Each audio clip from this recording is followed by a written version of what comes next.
SP Aditya Chowdhury এবার পুরস্কার তুলে দেবেন মেডিকেল এন্ট্রান্সে প্রথম স্থানাধিকারী সুদীপা মিত্রকে।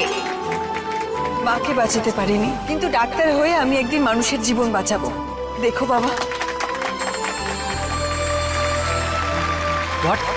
আমরা এখনই মুভ করছি। আশ্চর্য, পুরস্কারটা দেওয়ার সময়টুকুও নেই। আমার কাছে ডিউটি ফার্স্ট। বাবা, তুমি তাড়াতাড়ি ফিরবে তো? Come on quick sir. তুমি কোথায় আদিত্য? এখন আপনার দেরি হচ্ছে না বুঝি? পরমা, আমি ডিউটিতে আছি।